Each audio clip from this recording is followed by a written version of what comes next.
ese nombre, la tentación original, haciendo un poco de referencia a la doctrina del pecado original, ¿no? Es una doctrina que fue inicialmente introducida a la Iglesia en el segundo siglo por un hombre llamado Ireneo de Lyon, y también fue muy desarrollada, porque se ve que cogió algo de raíces dentro de la Iglesia, de la primera Iglesia, ¿no? Esos sus primeros momentos de la Iglesia, y fue muy desarrollada por otros teólogos importantes, como por ejemplo el mismo Agustín de Hipona.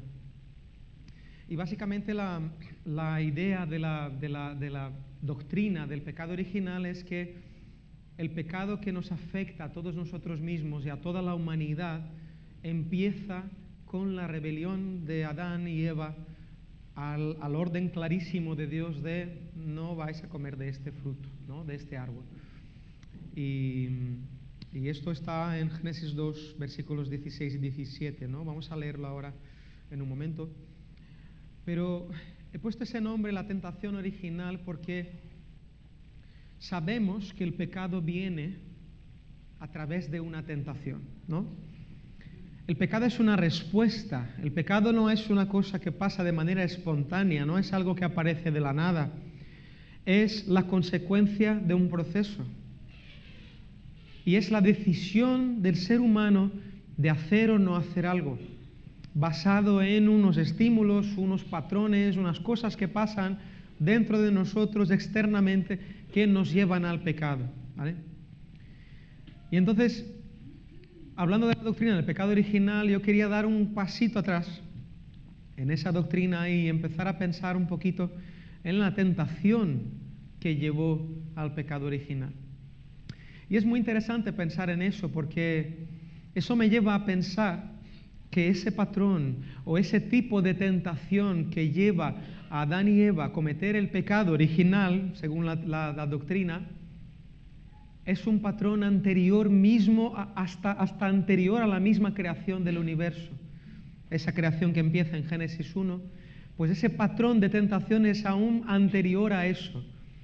Y es lo que quiero mirar hoy, porque lo que da la sensación es que ese patrón no solo empezó antes de la creación, como que sigue repitiéndose en la humanidad hasta ahora.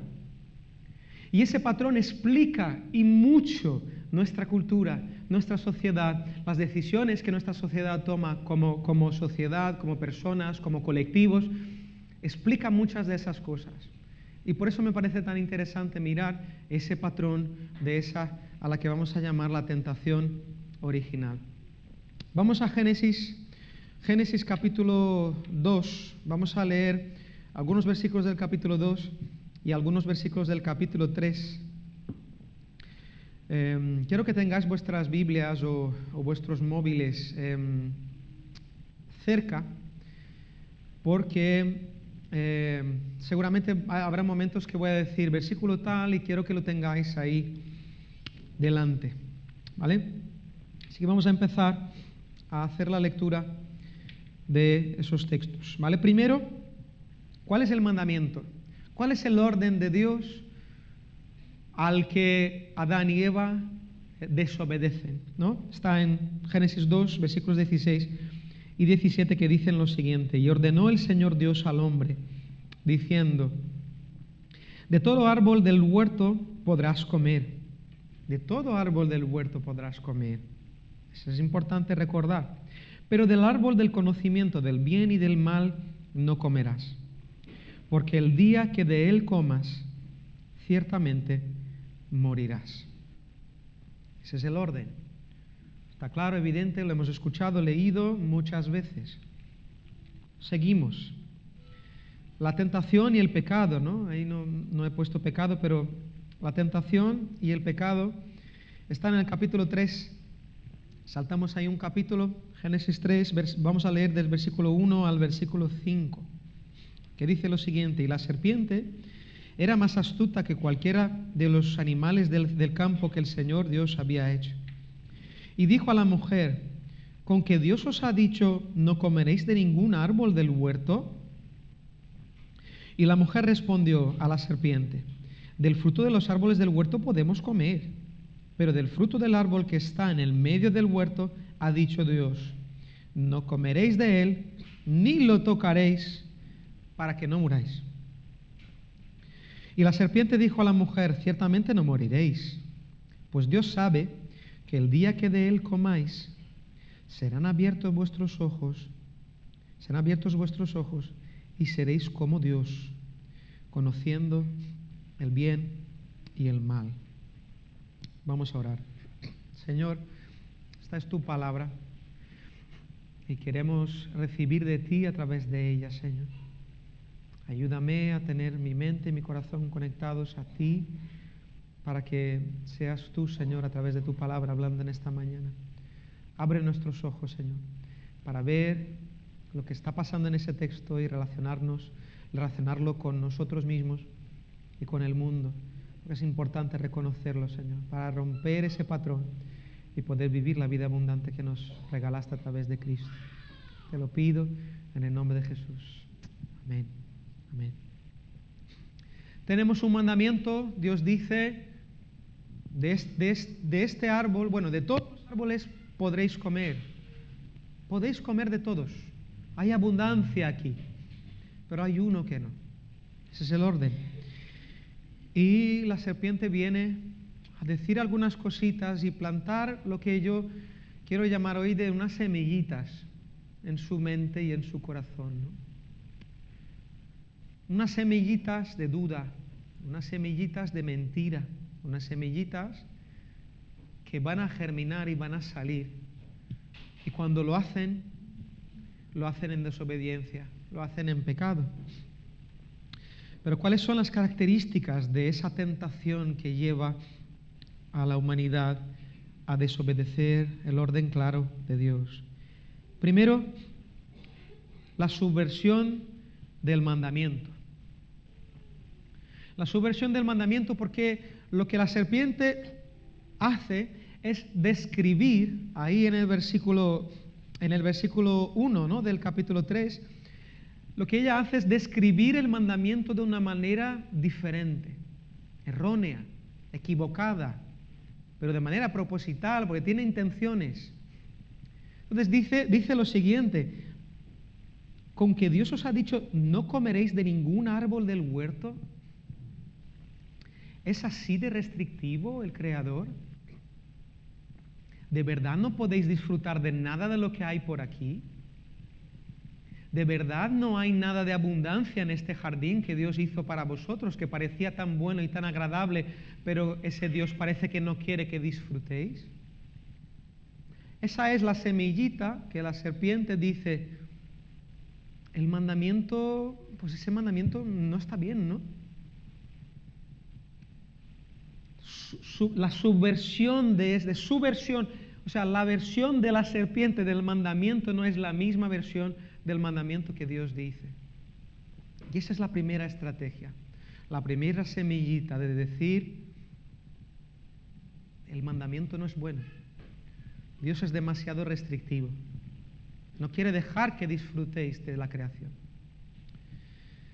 Segunda característica de esa tentación es la siguiente, la relativización de las consecuencias.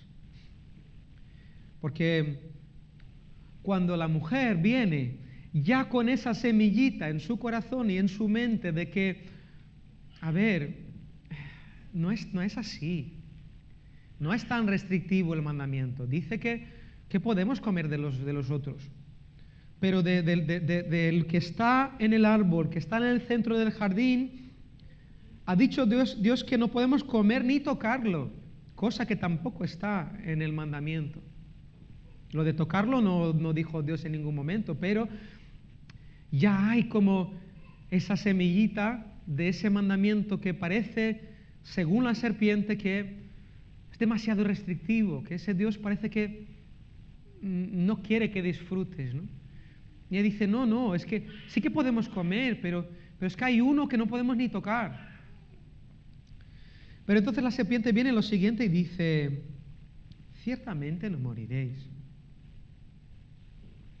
En otras palabras, no es para tanto, ¿eh? No es para tanto.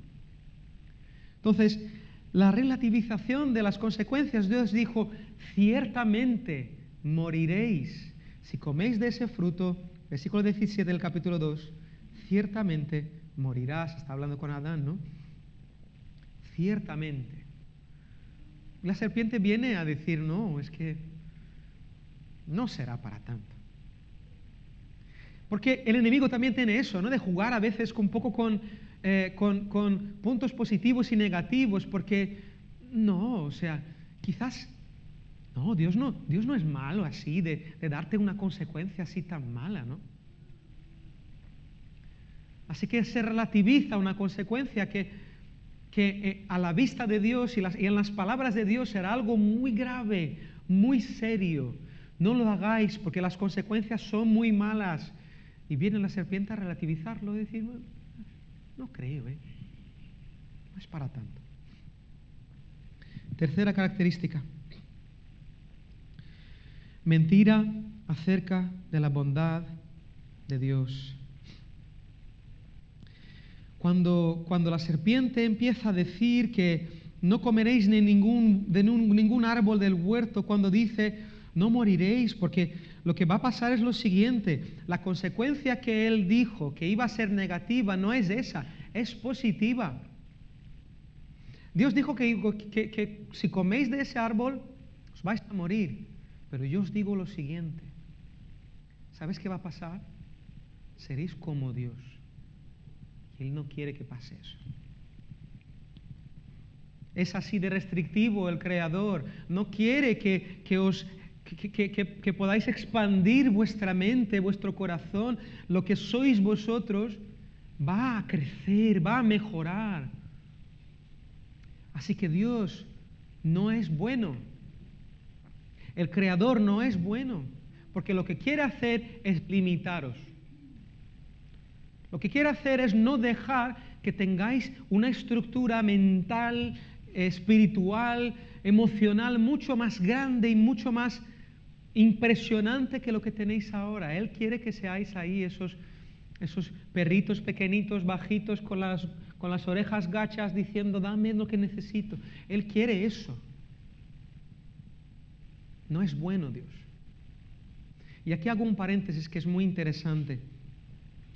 Cuando yo empecé a interesarme de chaval por el tema de la apologética, la defensa de la fe, ¿no? Y todos esos temas, estaba en auge el nuevo ateísmo, que nos hacía a nosotros cristianos tener que pensar mucho en la siguiente pregunta y cómo contestarla al mundo. ¿Dios existe?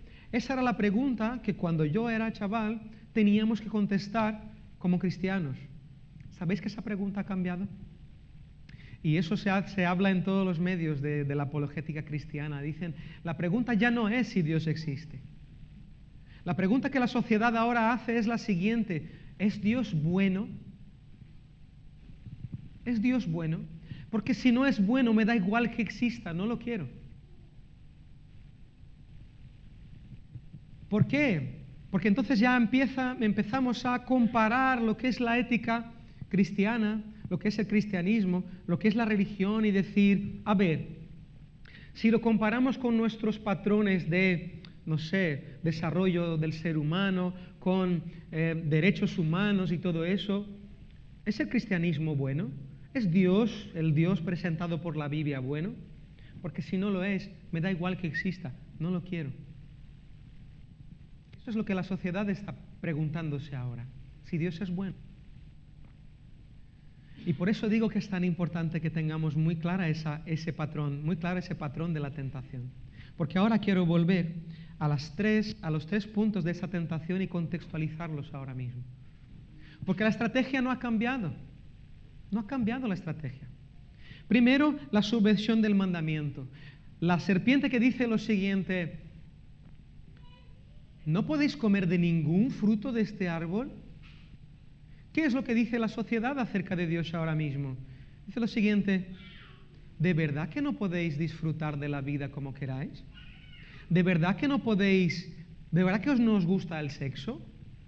¿De verdad que no podéis hacer lo que os apetezca y tener placer y disfrutar de cosas en esta vida y que estáis súper ahí aburridos haciendo las cosas religiosas y yendo a la iglesia todos los domingos, ¿de verdad?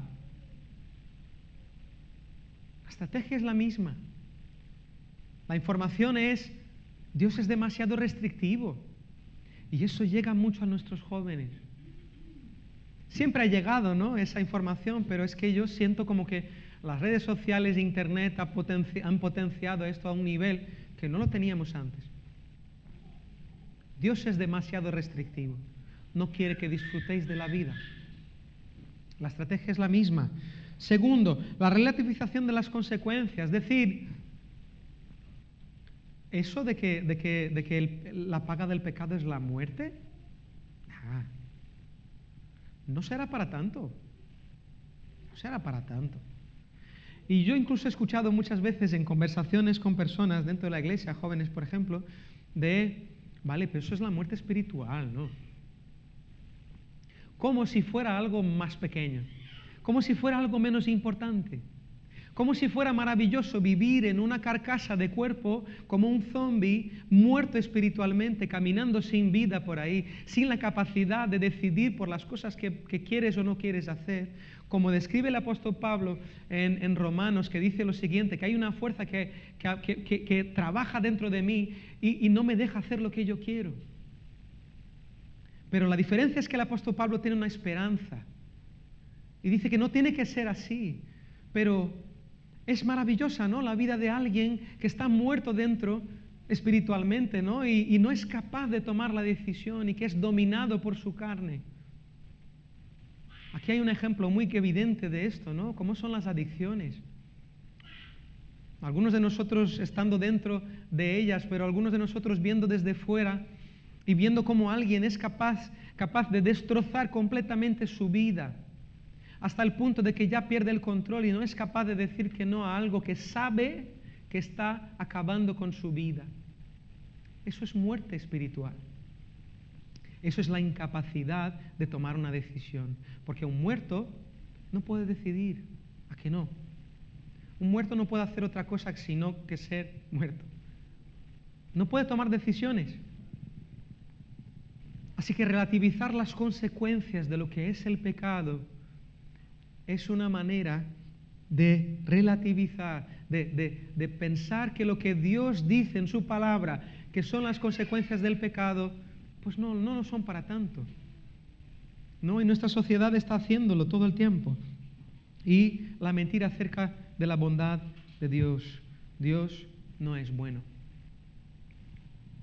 Puede ser que exista, pero sus mandamientos no son buenos, porque nos restringen, nos limitan, nos hacen vivir una vida mediocre, nos hacen vivir una vida dependiente, como si nosotros pudiéramos ser completamente libres de ningún tipo de barrera, ¿no?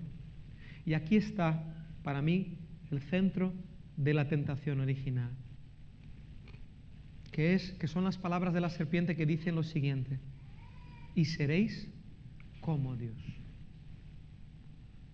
Ahí parece que una luz se enciende en la cabeza de Eva y dice: ¿cómo Dios? ¿Seremos como Dios? Qué grande es eso, ¿no?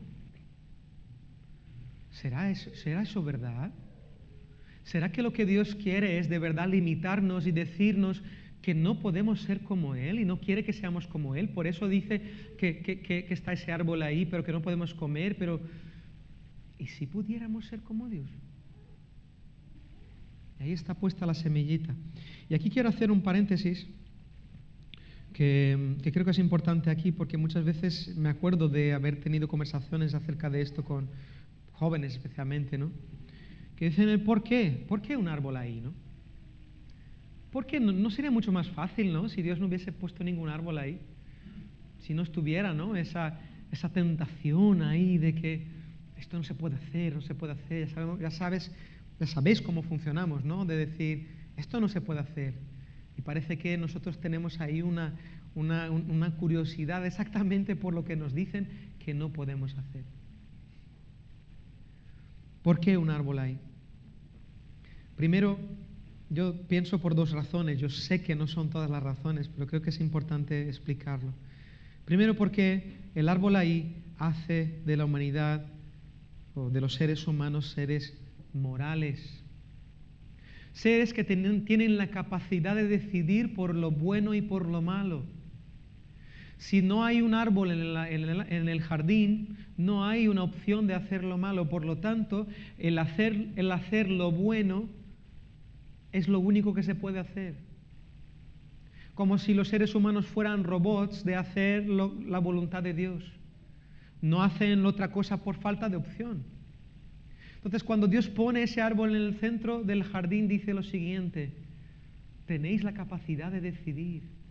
Sois morales, tenéis la capacidad de tomar la decisión de hacer lo bueno y lo malo. Y quiero que tengáis esa capacidad, con todos los riesgos que eso conlleva, ¿no? No quiero robots de hacer lo bueno hacer el bien por falta de opción. Quiero gente que sea capaz de decidir. Y segundo, yo creo que Dios pone ese árbol ahí porque eso les recuerda que ellos no son Dios. Porque Dios es el creador que decide, quien decide lo que se debe y lo que no se debe hacer. Él es Dios y no la humanidad. Él decide lo que está bien y lo que no está bien. Él es el creador, no nosotros mismos, no la humanidad. Entonces yo creo que es importante entender esto, porque a veces parece como un juego, ¿no? Como si Dios estuviera jugando o haciendo un experimento social como con ratas que se ponen ahí una cosita ahí para ver si pican, si hacen algo. No. Lo que Dios está dando ahí a ellos es libertad de verdad, de ser capaz de tomar una decisión y no hacer lo bueno, hacer el bien solamente por falta de opción. Y también les recuerda que hay un creador que toma las decisiones aquí y no ellos. Pero seguimos, cerramos el paréntesis. Pero como he dicho antes, para mí el centro de esa tentación es el ser como Dios. Esa es la frase que para mí resume qué es la tentación original. El deseo de ser como Dios. ¿Pero qué es? ¿Qué significa ser como Dios en la práctica? Como un resumen en una frase, yo diría que, lo mismo, hay muchas otras explicaciones para eso, pero yo diría que es la ilusión de la ausencia absoluta de restricciones. De la ausencia absoluta de barreras, de no hay barreras, no hay límites, no hay restricciones. Podremos hacer lo que queramos, cuando queramos, como queramos. Y yo, de una manera muy deliberada, no llamo eso de libertad. Porque en mi opinión la libertad no es la ausencia de restricciones. No es la ausencia absoluta de restricciones.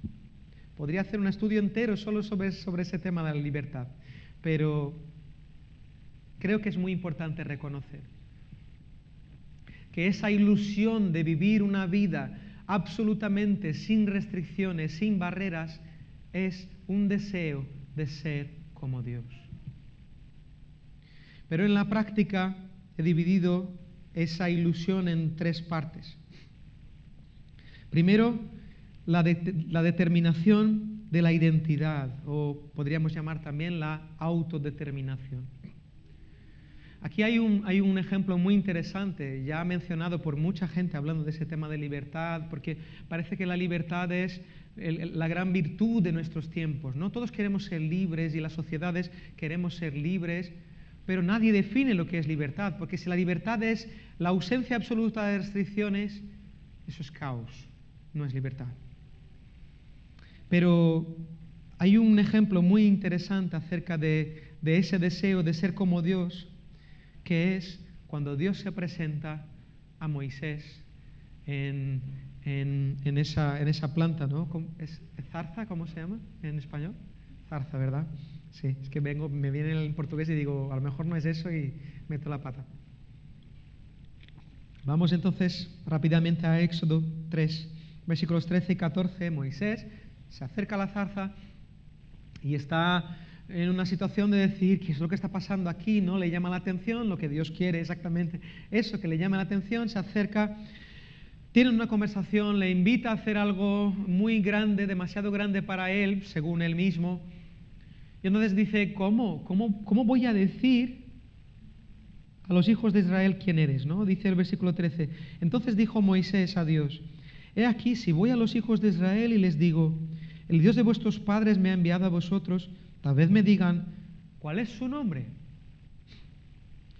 ¿Qué le responderé? Y dijo Dios a Moisés, yo soy el que soy.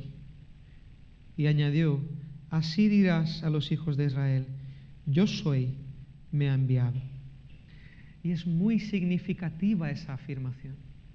Yo soy el que soy. Yo soy independientemente de cualquier otra persona. Yo soy sin necesitar una referencia. Yo soy el que es absolutamente sin la necesidad de nadie más. Yo soy, yo me determino. Yo soy el que soy. No hay más explicaciones. Y mi ser y quién soy determina quién yo soy mismo. No dependo de otras referencias. Y la tentación de ser como Dios en los tiempos de hoy es exactamente igual.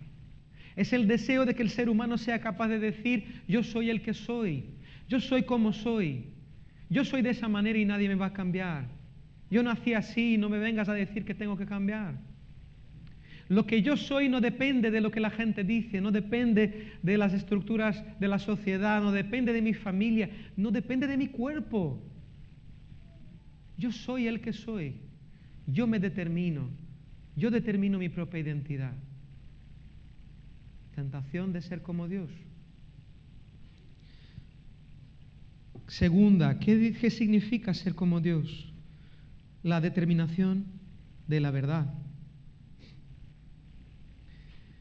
Es decir, la verdad del mandamiento de Dios la determino yo. ¿Cuántas veces no escuchamos en nuestra sociedad eso de genial, eso es tu verdad, pero no es la mía? Por definición eso es una contradicción, ¿vale? Porque la verdad no puede ser dividida en diferentes partes que sean contrarias o que entren en conflicto. Eso por definición significa que alguna de ellas o ninguna de ellas es verdad. Pero a nuestra sociedad habla de esto, ¿no? De mi verdad, tu verdad, la verdad. ¿Por qué?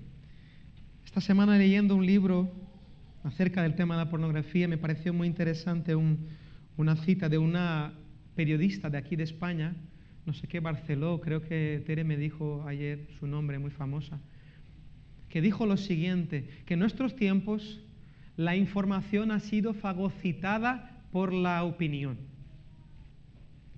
La información ha sido fagocitada por la opinión. ¿Qué quiere decir esto, no? Que si yo ahora mismo vengo con una verdad acerca del tema que sea, cualquiera me puede devolver lo siguiente, sí, pero eso es lo que piensas tú. Es que no. Es que hay cosas que no son cuestión de opinión.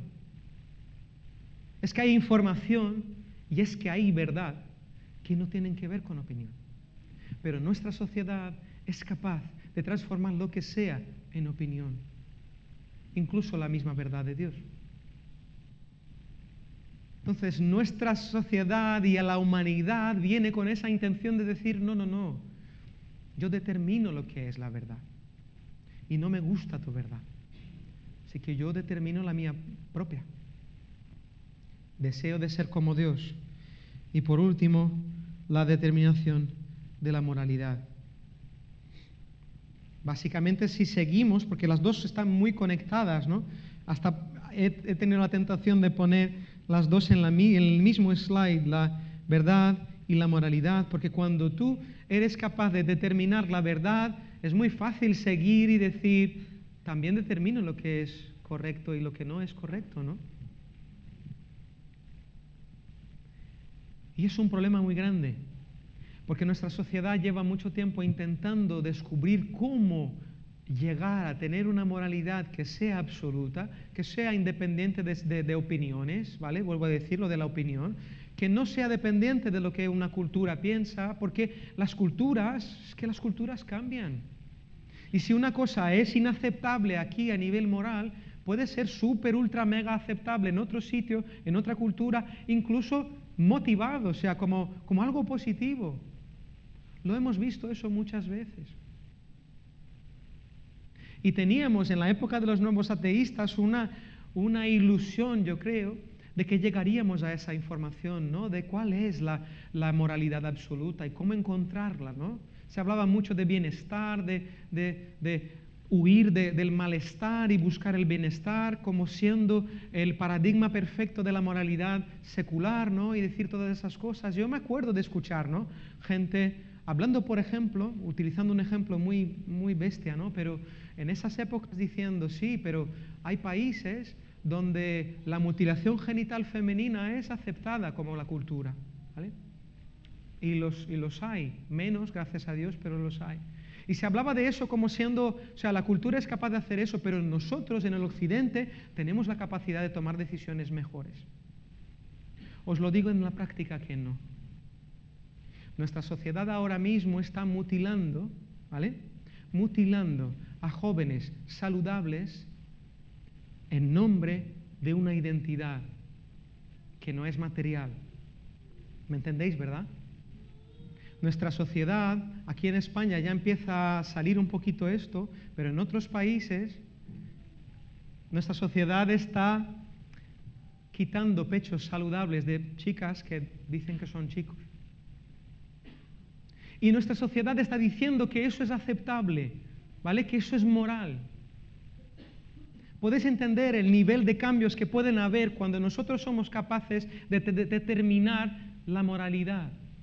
Cuando queremos ser como Dios y controlar lo que está pasando por aquí y decir, no, eso está bien y eso está mal. Y confiamos en el colectivo de la humanidad para cuñar lo que nosotros creemos que está bien y lo que está mal. Pero ¿y si la humanidad está cuñando algo que es completamente inmoral? Estamos intentando jugar de ser como Dios. Y no está saliendo muy bien la jugada. Y cuando yo digo de esa tentación original como siendo incluso anterior a la propia creación de la humanidad, no puedo olvidarme de los textos que conocemos acerca de la caída del mismo enemigo, ¿no? Del diablo, en Ezequiel y en Isaías. Hay uno muy famoso, ¿no? Del Isaías 14, 12 a 14, que dice lo siguiente: ¿cómo has caído del cielo, oh lucero de la mañana? Lucifer, básicamente, hijo de la aurora. Has sido derribado por tierra, tú que debilitabas a las naciones. Pero tú dijiste en tu corazón: subiré al cielo, por encima de las estrellas de Dios levantaré mi trono, y me sentaré en el monte de la asamblea, en el extremo norte. Muy importante, último versículo dice: subiré a las alturas de las nubes, y me haré semejante al Altísimo. Esa tentación de subir a las alturas y ser como el Altísimo es la que comparte el mismo diablo con la humanidad. El espíritu que está detrás de esa sociedad que quiere ser como Dios, y de nuestro corazón, porque a veces también miramos ellos y nosotros, ¿no? Pero mi corazón está todo el tiempo queriendo determinarse. Mi corazón está todo el tiempo queriendo justificar y quitar un poco de peso de las consecuencias de mi pecado. Mi corazón está queriendo ser Dios todo el tiempo. Y el espíritu que lleva eso, él es el mismo espíritu que llevó al mismo Lucifer a buscar querer ser como Dios. ¿Y cuál es el resultado de esa decisión de la desobediencia de la humanidad? Es que el ser humano decide desobedecer a Dios, y lo que él consigue no es ser igual a Dios, no es expandir su mente, sino lo que el mismo Dios dijo que pasaría: la muerte. Eso es lo que consigue. Y nosotros vemos eso en nuestra sociedad. La muerte como consecuencia del ser humano intentando ser como Dios y desobedeciendo los mandamientos de Dios, muchas veces es física. A través de la misma violencia que vemos en nuestro mundo, ese es el pecado, ese es el ser humano intentando ser Dios y controlar la vida de los demás. Pero también a través del suicidio, desafortunadamente, que crece cada día más entre los jóvenes de nuestro mundo. No hemos tenido nunca los números que tenemos de jóvenes, adolescentes y hasta niños que se quitan la vida. Porque nosotros hemos decidido ser como Dios. Pero también muerte espiritual, como yo he dicho antes, de personas incapaces de reaccionar contra los deseos de su carne y dejándose sucumbir hasta el hondo más profundo, hasta incluso contra su propia voluntad. Y ahí, como he dicho, el ejemplo de los adictos. ¿Cuántas veces? Con una sensación de, esto me está destrozando la vida, pero soy incapaz de decir que no a esto. Muerte espiritual, como consecuencia de nosotros intentando ser Dios. Y entonces el apóstol Pablo para mí hace la radiografía perfecta de esa situación de la humanidad. Dice lo siguiente en Romanos 1, a partir del versículo 20. Porque desde la creación del mundo sus atributos invisibles, su eterno poder y divinidad, se han visto con toda claridad, siendo entendidos por medio de lo creado de manera que no tienen excusa. Pues aunque conocían a Dios, no le honraron como Dios y ni le dieron gracias, sino que se hicieron vanos en sus razonamientos y su necio corazón fue entenebrecido.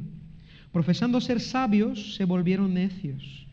Profesando creer que pueden ser como Dios y tomar sus propias decisiones, no, se volvieron necios. Cambiaron la gloria de Dios incorruptible por una imagen en forma de hombre corruptible, de aves, de cuadrúpedos y de reptiles. Por consiguiente, Dios los entregó a la impureza en la lujuria de sus corazones, de modo que deshonraron entre sí sus propios cuerpos, porque cambiaron la verdad de Dios por la mentira. La verdad, ¿no?, de Dios que hemos hablado, y adoraron y sirvieron a la criatura en lugar del Creador, quien es bendito por los siglos. Amén. El ser humano se aleja de Dios, deja de alabar a Dios y alaba a la misma creación, ¿no? Y las consecuencias son desastrosas. Pero claro, no voy a terminar este tiempo con esa tristeza toda, sin darnos esperanza, porque hay un antídoto. Hay un antídoto para toda esta locura nuestra de querer ser como Dios, de querer determinar quiénes somos, nuestra propia identidad, de querer determinar cuál es la verdad y relativizar lo que es la verdad, y de querer determinar qué es lo que está bien y qué es lo que está mal. Hay un antídoto.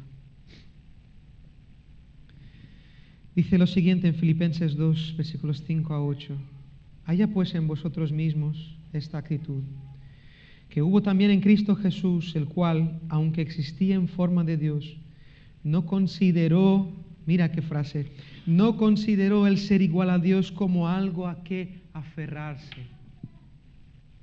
Dios mismo, encarnado, dijo lo siguiente: el ser Dios, el ser mismo Dios ahora mismo va a ser algo que voy a tener que dejar de lado, porque hay algo más grande. Sino que se despojó a sí mismo tomando forma de siervo, haciéndose semejante a los hombres, y hallándose en forma de hombre, se humilló a sí mismo, haciéndose obediente hasta la muerte, y muerte de cruz.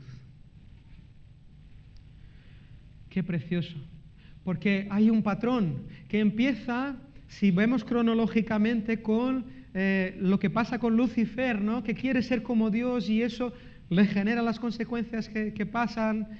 Después viene la creación y presenta esa misma tentación a la humanidad la recoge para sí, quiere intentar ser como Dios, Dios intentando darle soluciones a todo eso, y de repente viene Jesús, el mismo Dios encarnado, y el texto dice que no tuvo en consideración el ser Dios.